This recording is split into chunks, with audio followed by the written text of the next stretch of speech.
ಎಲ್ರಿಗೂ ನಮಸ್ಕಾರ. ನಾನು ಇವತ್ತು ಕಡಲೆಕಾಳು ಮತ್ತೆ ಆಲೂಗೆಡ್ಡೆ ಹಾಕಿಬಿಟ್ಟು ಮಸಾಲಾ ಸಾಂಬಾರ್ ಹೇಗೆ ಮಾಡ್ಕೊಳ್ಳೋದು ಅಂತ ತೋರಿಸ್ತಾ ಇದ್ದೀನಿ. ಮೊದಲಿಗೆ ಒಂದು ಮಿಕ್ಸರ್ ಜಾರಲ್ಲಿ ಒಂದು 3 ಚಮಚದಷ್ಟು ತೆಂಗಿನ ತುರಿ ಹಾಕೊಳ್ತಾ ಇದ್ದೀನಿ.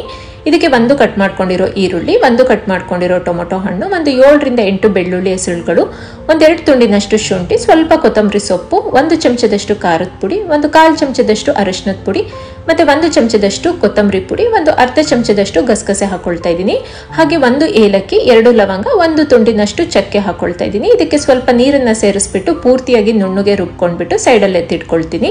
ಈಗ ಒಗ್ಗರಣೆ ಮಾಡ್ಕೊಳ್ಳೋಣ. ಒಂದು ಕುಕ್ಕರಿಗೆ 2 ಚಮಚದಷ್ಟು ಎಣ್ಣೆ ಹಾಕೊಳ್ತಾ ಇದ್ದೀನಿ.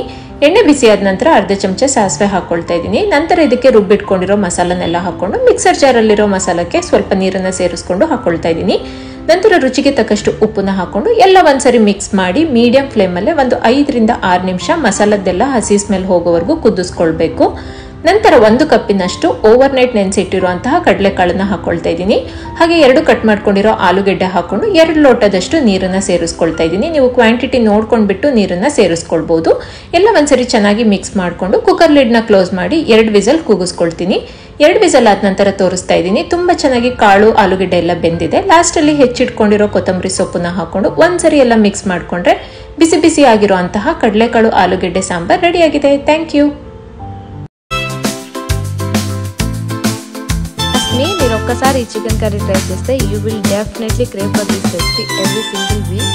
రెసిపీ కోసం ఫస్ట్ అయితే చికెన్ మ్యారినేట్ చేసుకుందాము. 1/2 kg చికెన్లో salt, turmeric, red chilli powder, chicken masala, garam masala, ginger garlic paste, kasuri methi, పెరుగు, అలాగే కొద్దిగా నిమ్మరసం కూడా యాడ్ చేసుకుని మొత్తం కలిపి బ్రౌన్ ఆనియన్స్ కూడా యాడ్ చేసి అట్లీస్ట్ ఒక 1/2 అవర్ వరకు మ్యారినేట్ చేసుకోండి.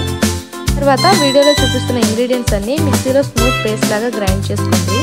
తర్వాత ప్యాన్లో కొంచెం ఎక్కువగా ఆయిల్ హీట్ చేసి జీలకర్ర, కొద్దిగా కరివేపాకు యాడ్ చేసుకొని ఇవి వేగిన తర్వాత మిక్సీ చేసుకున్న పేస్ట్ కూడా యాడ్ చేసి ఇది పచ్చివాసన పోయే వరకు ఫ్రై చేసుకోండి. ఇది ఫ్రై అవ్వగానే మ్యారినేట్ చేసుకున్న చికెన్ కూడా యాడ్ చేసి మొత్తం ఒకసారి బాగా మిక్స్ చేసుకొని లిడ్లో కుక్ చేసుకోండి. వన్స్ చికెన్ పర్ఫెక్ట్గా కుక్ అయిన తర్వాత ఫ్రెష్గా ఉన్న కరివేపాకు, కొత్తిమీర యాడ్ చేసుకోండి. చాలు. ఈ రెసిపీ పక్కా ట్రై చేసి ఎలా ఉందో కామెంట్ చేయండి.